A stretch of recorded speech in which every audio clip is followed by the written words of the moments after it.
কি নেগেটিভ কথা বলতেছে ভাই, তারপর আল্লাহ মাফ করুন।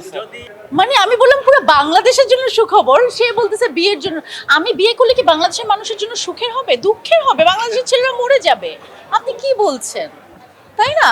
শাড়ি পরতে সব সময় আসলে ভালো লাগে সেটা বলবো না, কারণ শাড়ি পরতে অনেক এফোর্ট দিতে হয়, শাড়ি পরার জন্য অনেক মানুষকে আশেপাশে থাকতে হয়। তবে আমি যেহেতু নাচের মেয়ে, ছোটবেলা থেকে নাচ শিখে বড় হয়েছি, আমরা নাচের মেয়েরা কিন্তু এক মুহূর্তেই শাড়ি পরে ফেলতে পারি।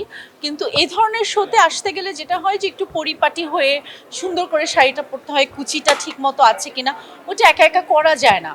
তো এটা একটু ঝামেলাই বটে, আর আমার আসলে অত সেজে গুজে থাকতে ভালো লাগে না। আমি কোনো এক সময় আসলে জিন্স আর টি শার্ট পরে চলে আসবো, আপনারা মাফ করে দিবেন। আমার জন্য অনেক ডিফিকাল্ট, মানে এত আমি আসলে সাজতে পছন্দ করি না, এটা সত্যি কথা বললাম। তো শাড়ি পরতে আসলে আপনার প্রশ্নের উত্তর হচ্ছে সবসময় ভালো লাগে না। মানে আমার শাড়ি পরতে ভালো লাগে, কিন্তু এভাবে না। আমার মনে হয় ঠিক আছে আমি সুতি একটা শাড়ি পরলাম, জাস্ট লিপস্টিক লাগালাম, চলে গেলাম, আমার এটা ভালো লাগে। বাট এই যে হেয়ার মেকআপ ড্রেস আপ, এটা আমার ভালো লাগে না। সামনে আমি আস্তে আস্তে আমি শেয়ার করেছি আমার সোশ্যাল প্ল্যাটফর্মসগুলোতে, পাপ কাহিনী আসছে, আপনারা আইস্ক্রিনে পাপ কাহিনী দেখতে পারবেন।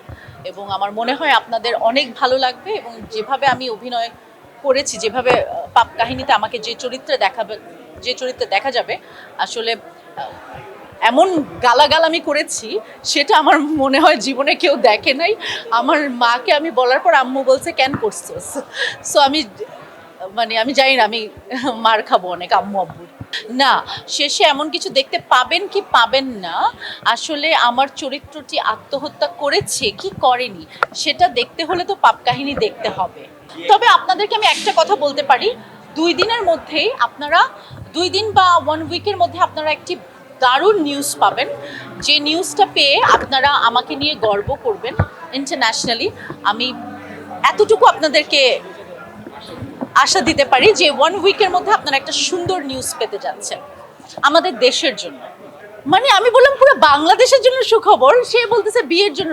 আমি বিয়ে করলে কি বাংলাদেশের মানুষের জন্য সুখের হবে, দুঃখের হবে? বাংলাদেশের ছেলেরা মরে যাবে।